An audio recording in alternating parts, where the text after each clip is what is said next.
J'arrivais pas à me contrôler, de manger du chocolat sur mon canapé le soir en regardant la télé et de me sentir désemparée par cette envie. C'était pas une question d'appétit, hein. Et après avoir bien mangé, je me retrouvais encore avoir besoin comme de me remplir. Je commençais à m'enfermer en fait, trouver plein de prétextes pour rester chez moi et puis boulotter ma tablette de chocolat. J'étais sous emprise. J'avais l'impression de m'empoisonner avec la nourriture. Je me disais, ah mais il faut que je maigrisse, il faut que je maigrisse. Je ne voulais pas une restriction qui allait faire que j'allais atteindre un poids. Ce que je voulais, c'était me sentir bien. Aujourd'hui, j'ai plus du tout de rapport à mon physique comme ça, dans cette espèce de guerre et cette espèce de quête. Je me sens apaisée dans ce que je mange. J'ai perdu 9 kilos. Je contrôle mon poids régulièrement et je prends pas un gramme et j'ai pas l'impression de faire d'efforts. J'ai aussi retrouvé la satiété alimentaire, c'est-à-dire qu'avant, je mangeais beaucoup, mais c'est comme si j'étais toujours en manque de quelque chose. Tout est plus léger en fait, tout est plus simple. Moi, j'ai vraiment vécu un déclic sur lequel j'ai pas de mots. Pour moi, c'est une grande révélation, un grand changement de vie. Pour toujours, dans mon cœur, il y aura un avant et un après, hein.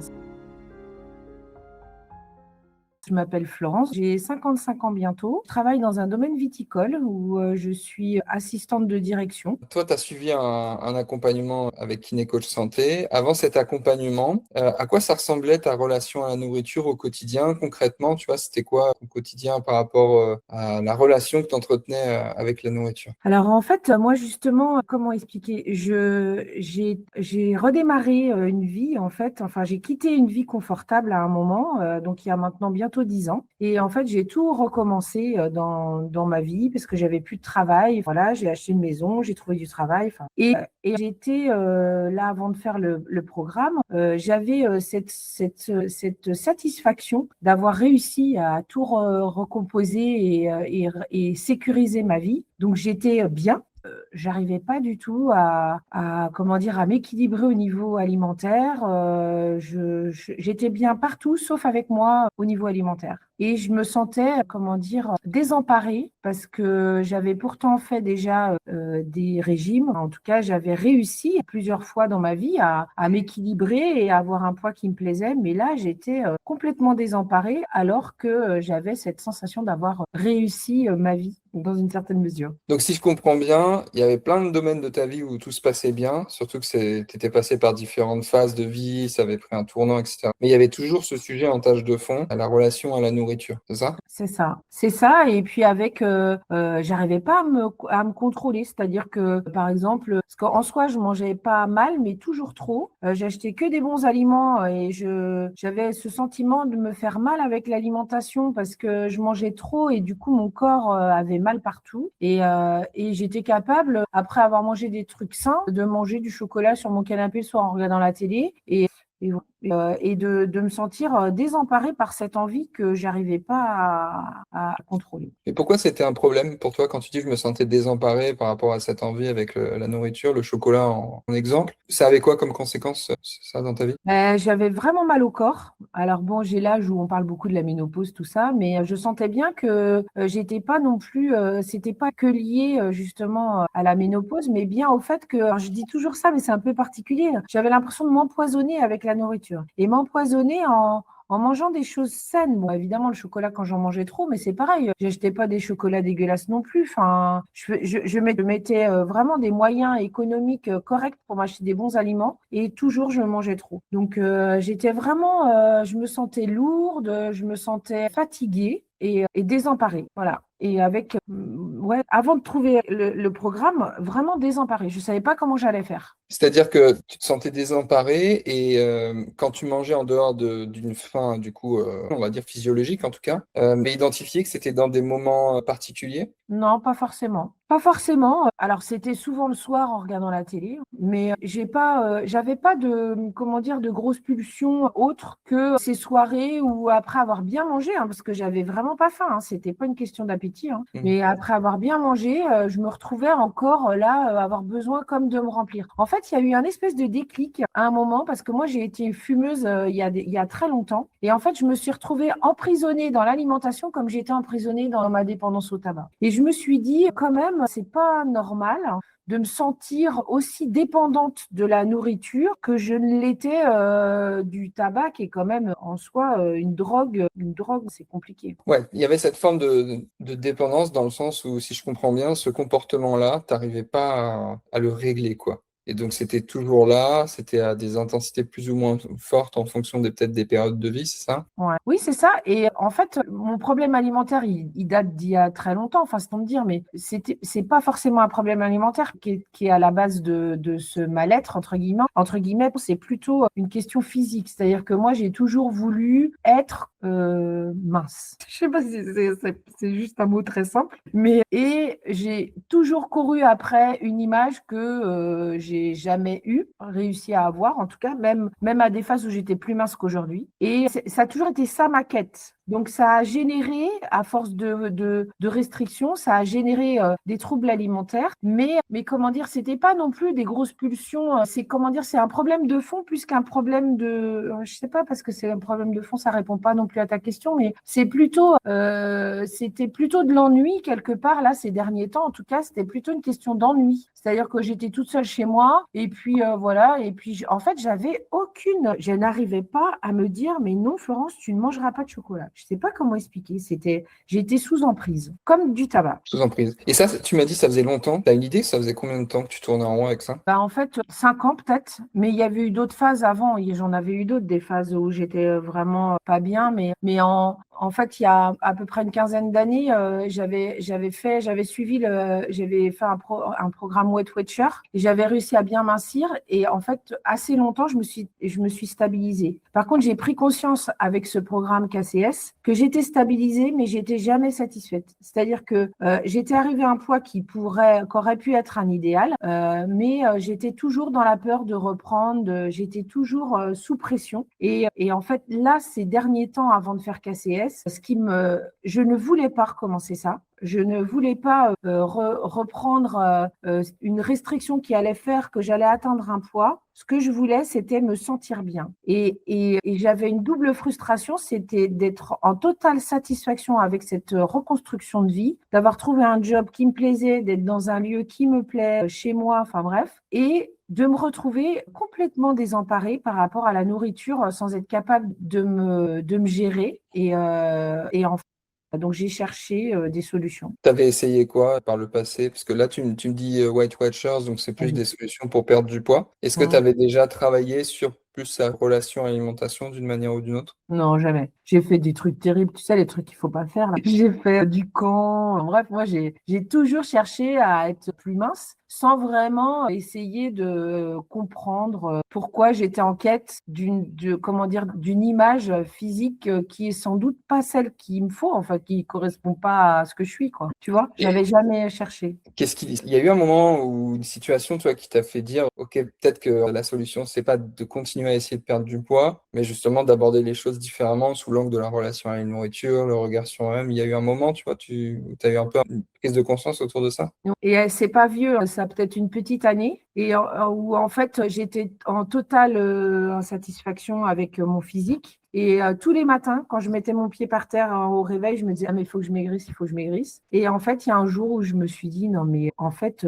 je me suis dit à moi-même, hein, arrête de parler comme ça. En fait, il y a un jour où j'ai pris conscience que vraiment, je me parlais mal tout le temps, que quand je me regardais, je me regardais mal, et je me suis dit, si je dois faire quelque chose pour mincir, il faut avant que j'arrive à changer mon regard sur moi. Il faut que je m'aime ronde, c'était ça mes mots précis. Il faut que j'arrive à m'aimer ronde pour réussir à aller mieux. Voilà, ça a été un grand déclic déjà. Et déjà, j'ai vraiment travaillé sur moi quotidiennement pour quand je m'entendais mal me parler, je me disais mais non, non, non, je suis jolie, tu vois, je faisais vraiment un forcing entre guillemets, parce que c'était encore un forcing, mais n'empêche que ça a été important pour amorcer après mon programme chez KCS, parce que j'avais déjà travaillé sur ça, tu vois. Je suis arrivée, moi quand je suis arrivée chez KCS, c'est comme si j'avais juste besoin de monter une dernière marche en fait, par rapport à tout ce que j'avais fait. Ouais, c'est super intéressant et très important ce que tu partages pour peut-être une personne qui regarderait cette vidéo qui se reconnaît en partie dans ce que tu décris, surtout vis-à-vis du comportement avec la nourriture, le fait de se sentir désemparé. En fait, pour pouvoir aider quelqu'un vraiment à retrouver une relation saine avec la nourriture et à réussir à perdre du poids derrière ça, c'est super important que la première brique que tu viens de décrire là, elle soit bien posée. Cette brique, c'est vraiment déjà comprendre que ça va passer par un travail autour de l'estime de soi. Alors parfois, c'est difficile et nous, on est des personnes qui sont à des degrés différents, tu vois. Toi, tu avais peut-être déjà un peu travaillé dessus et au moment où tu arrives dans un programme KCS, bah, tu as déjà bien avancé sur cette idée que les kilos vont partir le jour où j'aurai appris à m'aimer comme ça, parce que c'est pas en partant du désamour de soi et en se mettant des injonctions toujours plus fortes au fur et à mesure des années, des régimes, etc., qu'on va réussir à perdre du poids sur la durée, mais en voyant la situation à l'inverse, qui est si déjà je retrouve une manière de me regarder et d'avoir de l'estime de moi, bah, je vais être plus à même de prendre soin de moi, comme avec quelqu'un que une amie ou une connaissance, en fait, où tu détestes une personne ou tu n'aimes pas une personne, tu vas pas agir vis-à-vis de cette personne de la meilleure manière qui soit pour l'aider. Sauf que souvent, c'est très facile à comprendre pour une autre personne, mais c'est plus difficile à se l'appliquer à soi-même. Si des actions que je mets en place ou que je veux mettre en place pour moi, elles partent de frustration et du désamour de moi, bah, ça va être compliqué de le tenir en tout cas assez longtemps. Et c'est pour ça que souvent, malheureusement, les méthodes qui ne traitent que le symptôme qui est le poids, donc les régimes, les méthodes de perte de poids, etc., bah, elles partent d'une situation que je veux quitter sans avoir vraiment de la clarté sur qui je suis, mon estime de moi, ma confiance en moi. Et en fait, c'est là où tu te rends compte que tout est lié, quoi. Donc déjà, d'avoir cette prise de conscience, je te remercie de le partager. C'est vraiment très important de conscientiser que c'est en se concentrant sur comment je peux apprendre déjà à m'aimer tel que je suis et à prendre soin de moi. Ça va me permettre que le jour où j'ai des actions plus concrètes à faire, ce qui résume un peu notre métier finalement, tu vois, nous on vous explique surtout comment changer de relation à l'alimentation et quoi faire pour perdre du poids dans un second temps. Mais ça, c'est que effectivement la deuxième brique qui est quand j'ai déjà pris la décision de me mettre en priorité, quand j'ai déjà compris que me mettre en priorité, bah, ce ne sera pas au détriment des autres personnes que j'aime dans ma vie. Et c'est déjà quand toutes ces prises de conscience, elles ont été déverrouillées.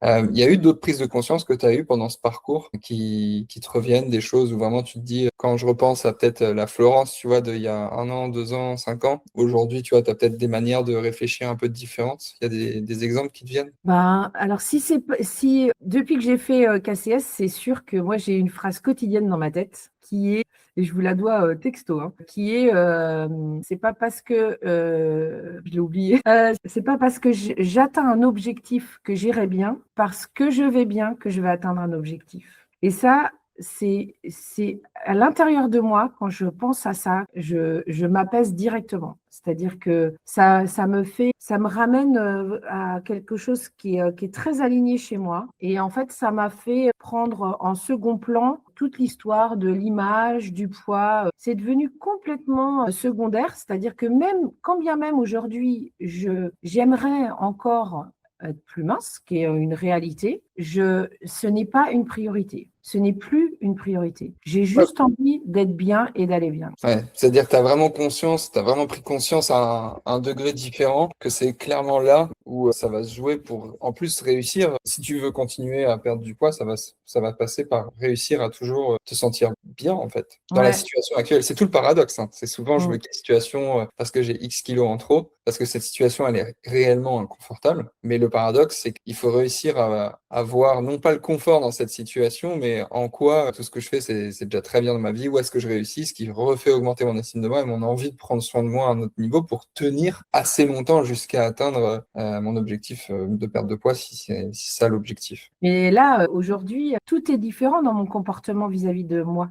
à moi. Tout est différent parce que j'avais vraiment pris pas mal de poids, donc je suis partie d'assez haut. Et donc aujourd'hui, le poids que j'ai atteint, il est encore très haut pour moi. Enfin, je veux dire, si on parle que de poids. Et pour autant, bah, je prends vachement de plaisir à prendre soin de moi, à m'habiller, à m'apprêter. J'ai pas, il n'y a aucun moment où je me retrouve dans une situation que je pouvais avoir avec 15 kilos de moins par rapport à aujourd'hui, où j'allais essayer toute ma garde-robe. Enfin, il n'y a rien qui allait. Voilà. Aujourd'hui, j'ai plus du tout de rapport à mon physique comme ça, dans cette espèce de guerre et cette espèce de quête. Donc, c'est une grande révélation, hein. Franchement, pour moi, c'est une grande révélation, un grand changement de vie, hein. Trop bien. Je suis très content en tout cas de t'entendre le dire et le constater. Ça a eu quoi comme bénéfice secondaire dans d'autres domaines de ta vie? Je sors plus de chez moi parce que je commençais à m'en faire. Je commençais à vivre, à trouver plein de prétextes pour rester chez moi et puis boulotter ma tablette de chocolat. Donc ça, tout est plus léger en fait. Et puis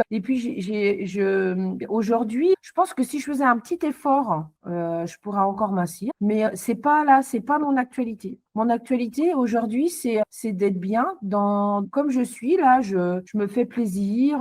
Je vais passer des week-ends avec des amis et en fait, je contrôle mon poids régulièrement et je prends pas un gramme et j'ai pas l'impression de faire d'efforts. Alors évidemment, je mange pas ma tablette de chocolat. Non, j'ai pas du tout repris ce fonctionnement-là, mais tout est plus simple. Tout est plus simple en fait. Qu'est-ce qui a fait que tu n'as justement pas repris ce fonctionnement de je m'ennuie ou j'ai une frustration ou je vais pas bien et je vais me tourner vers le chocolat? Pourquoi tu penses que aujourd'hui, dans des situations où avant peut-être tu aurais craqué sur ce type d'aliment, pourquoi ça se produit plus, tu penses? J'ai une longueur d'avance sur mes besoins. Avant, je faisais pas trop attention à ce que j'avais de disponible pour me faire à manger, tu vois. Là, j'ai toujours une longueur d'avance, c'est-à-dire que j'ai des aliments qui vont me dépanner si jamais j'ai pas prévu ou tu vois si je tombe à court de j'en sais rien de légumes ou j'ai toujours une longueur d'avance par rapport à ça. Avant, je me disais oui, si j'ai besoin, je ferai ci, je ferai ça, puis du coup, je me retrouvais à manger du pain, du fromage, tu vois. Donc maintenant, j'ai cette hygiène de manger des légumes, des féculents. J'ai aussi dans tous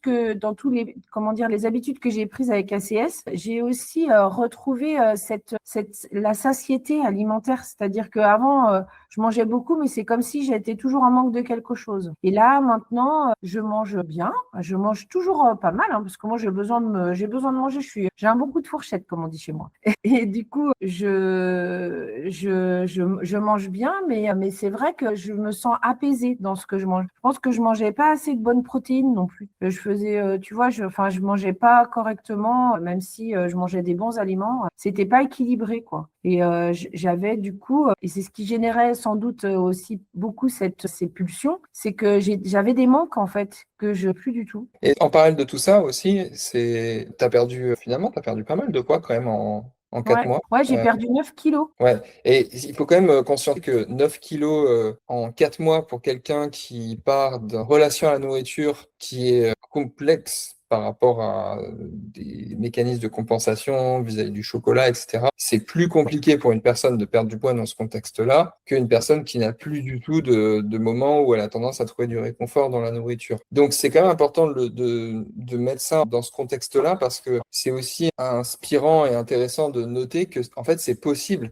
de réussir à perdre du poids, même quand on vit cette alimentation émotionnelle, comme on l'appelle. Mais j'aimerais juste souligner le fait que pour les personnes qui verraient cette vidéo, que ça ne peut pas se faire dans le sens inverse. Et c'est d'ailleurs la raison pour laquelle toi, Florence, t'en as payé les frais pendant des années, c'est que chaque fois que tu essayes de perdre du poids dans un contexte où tu vis une relation un peu de nourriture doudou, d'alimentation émotionnelle, il y a toujours un moment où en fait les kilos vont revenir parce que ce comportement est toujours là. Et aujourd'hui, tu vois, ok, tu as perdu 9 kilos en 4 mois, ce qui est excellent, tu vois, dans un contexte comme ça, mais qu'en plus, tu me dis, bah, maintenant, j'ai une longueur d'avance pour que ces moments-là de réconfort avec la nourriture n'arrivent plus. En fait, c'est ça qui est déterminant pour que les kilos perdus ne reviennent pas dans les prochaines années, parce que justement, tu as apprivoisé ce comportement-là ou ces chemins de pensée automatiques qui font que derrière, tu n'as plus le comportement qui, en fait, était le comportement numéro un qui sabotait ta perte de poids avant. Et souvent, malheureusement, les personnes qui nous découvrent ou qui n'arrivent pas à perdre du poids depuis des années et des années n'ont pas encore eu cette prise de conscience que c'est quand je retrouverai une relation saine avec la nourriture, que je n'aurai plus besoin de me tourner vers la nourriture quand ça va pas, que là, la perte de poids sera beaucoup plus simple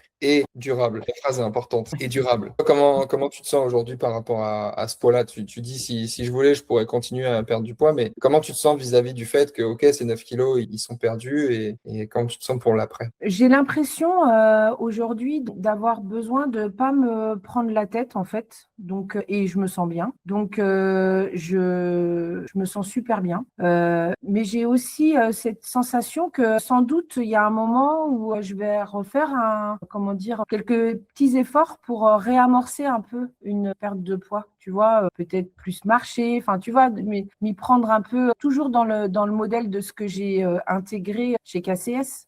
Mais sinon, là où je me sens super bien, c'est que je fais pas attention, quoi. Enfin, je sais pas comment expliquer. Je mange bien et je prends pas de poids. Même j'ai envie de dire, plus je mange, évidemment que non.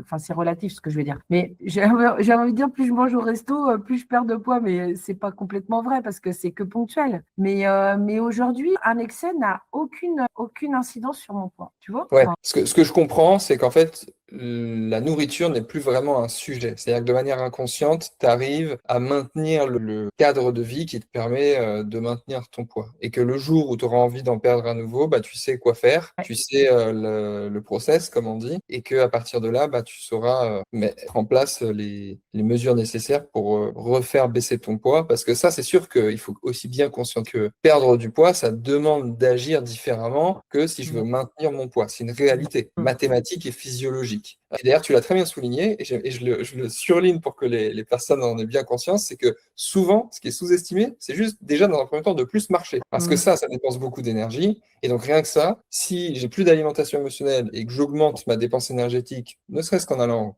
marcher 2 fois plus que ce que je fais, si je fais 5000 pas par jour, petit à petit, en quelques semaines, j'arrive à 10 000 pas par jour, bah, rien que ça, en fait, ça peut te faire perdre 1 kg, 2 kg par mois sans même t'en rendre compte, sans rien changer. Et 1 kg, 2 kg par mois, on a l'impression que c'est pas énorme. Et combien de personnes, on a aidé des milliers de personnes sur les 5 dernières années, combien de personnes, des centaines, ont perdu 20 kilos en un an? Et à chaque fois, ils nous disent, mais je m'en suis même pas rendu compte parce qu'elles perdaient 1 kg, 2 kg par mois. Quand j'ai 20 kilos à perdre et que je regarde 1 kg, 2 kg par mois, je me dis, c'est pas top, quoi. Enfin, ça va pas vite. Mais 2 kg par mois pendant 10 mois, ça fait 20 kilos. Ouais, Et des centaines de personnes, le jour où elles ont retrouvé une relation saine avec la nourriture et qu'elles ont eu vraiment ce shift d'esprit de se dire la nourriture n'a plus que la fonction de nourriture et plus de tampon émotionnel, c'est tellement plus facile de perdre du poids derrière que presque je m'en rends pas compte. Ça ne devient plus le sujet. Et ça, c'est aussi une grande victoire. Quand je t'entends dire ça, est-ce que la Florence d'il y a encore quelques mois ou un an, 2 ans, elle pouvait aller au resto en ayant la même légèreté d'esprit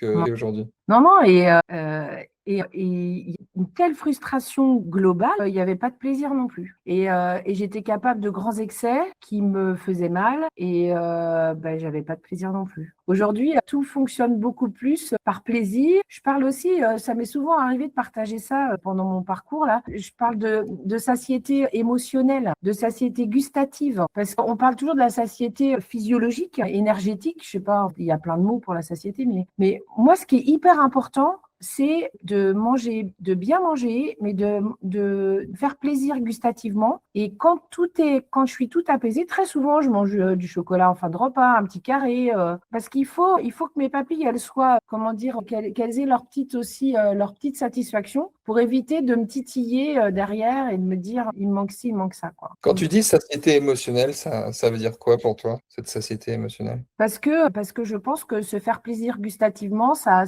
fait plaisir aussi émotionnellement, quoi. Enfin, moi je marche beaucoup comme ça. J'ai besoin, pour me faire plaisir, il faut que je me fasse plaisir aussi dans la chaleur que ça m'apporte, tu vois, dans ce côté réconfortant, quoi. Et le goût, pour ça, fait beaucoup. Quand on est sur un fonctionnement de nourriture, tu vois, excessive et tout ça, bah, on perd tout ça. Même le goût, on le perd. Même si on mange des choses excellentes, si on mange trop, on trouve plus le goût, en fait. Et quand on est dans cette satisfaction de vouloir s'apporter du bien-être et tout ça, eh bien, on apprend aussi à savourer différemment, à prendre plus de temps, à mettre des petites épices à droite à gauche, à faire une jolie assiette, tu vois. Et tout ça, ça rentre dans ce bien-être à soi que moi j'appelle satiété émotionnelle, quoi. Ça me rassasie, mais émotionnellement. Et les bénéfices de ça, du coup, ça déborde sur tous les aspects de ta vie. Bah ouais. Et puis je me sens vraiment apaisée, je me sens tranquille en fait. Je me sens tranquille. J'ai pas forcément les mots, mais je me sens tranquille. Je me sens plus ancrée, je me sens bien. Je suis bien avec moi, je m'ennuie pas avec moi-même. Je suis peut-être un peu moins sur mon canapé qu'avant. C'est le canapé, il donne envie de chocolat. C'est de sa faute en fait. Non, mais je fais des choses autrement. Je suis plus active, je sors plus de chez moi. Puis j'ai pas peur en fait. Avant, sortir de chez moi, je me disais, ah là là, mais je vais trop manger, mais je mangeais trop chez moi aussi. Donc voilà. Et dans tout ça, ce qui est hyper important aussi à dire, c'est que moi, je travaille dans le monde viticole quand même. Donc je continue, j'ai toujours continué à boire du vin. Je continue moins qu'avant parce que que quand on travaille dans un domaine viticole, on est quand même très sollicité. Donc, moi, je dis plus souvent non qu'avant. Mais ça n'a pas changé fondamentalement mon rapport à la joie de vivre que peut apporter le vin, quoi. Faut dire à boire avec modération, là, non? Faut mettre la petite phrase. Et c'est intéressant aussi de comprendre ton contexte, parce que une réalité dans la facilité ou la difficulté à perdre du poids chez les personnes, c'est aussi l'environnement et le contexte dans lequel elles vivent. C'est sûr que c'est beaucoup plus compliqué de perdre du poids si je suis ultra sollicité que si je suis entouré de personnes hyper fit, qui mangent super bien, qui vont pas au resto, qui boivent pas d'alcool. Tu sais, souvent on dit on est la moyenne des 5 personnes qu'on côtoie le plus. C'est très vrai dans les comportements, dans tout plein d'autres aspects de notre vie. Et ce qui est intéressant dans ton contexte, c'est que en fait, t'as pas le contexte le plus facile. Tu vois, quand tu évolues dans un milieu où t'as pas mal de sollicitations vis-à-vis de l'alcool est extrêmement calorique et en plus contient du sucre. Donc, l'alcool sous forme de calories liquides, c'est vraiment quelque chose qui vient empêcher des pertes de poids, ça de manière très évidente, mais parfois les freiner très fortement. Et ce qui est très intéressant, c'est que déjà, quand tu dis que tu maintiens ton poids parce que tu te prends plus la tête et que tu as réussi à perdre 9 kilos en 4 mois, dans un contexte comme ça montre bien que c'est pas parce que tu t'es serré la ceinture et que c'était difficile, c'est juste que naturellement, tes priorités ont changé, ta capacité à refuser un verre par-ci par-là, sans avoir de culpabilité vis-à-vis de toi ou vis-à-vis des autres, juste parce que c'est tes choix qui sont différents. Ça, c'est quelque chose qui s'apprend aussi, qui se travaille, parce que souvent, après, on a l'impression qu'on refuse, etc., et que ça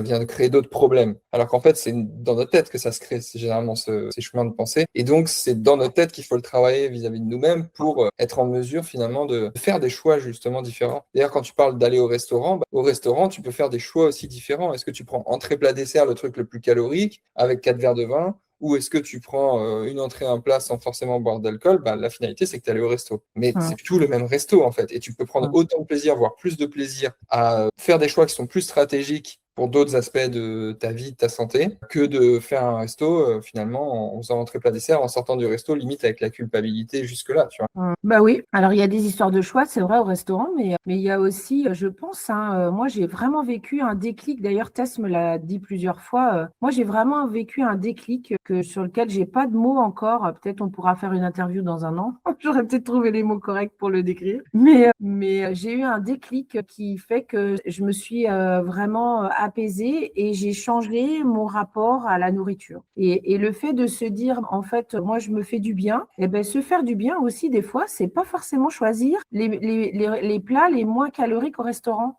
Au contraire, c'est pas forcément se gaver non plus, c'est pas ce que je veux dire. Mais se détacher complètement du rapport à la calorie et à l'alimentation sur l'espace d'un moment pour partager et vivre avec le groupe, parce que quand on est en groupe, ça marche beaucoup mieux que de dire ah bah non, moi je prendrais pas ci, je prendrais pas ça, et en fait d'être à côté de tout. Donc, je pense qu'il y a il y a une notion de lâcher prise qui est vraiment très instructive et très bénéfique dans un parcours comme ça pour le résultat, quoi.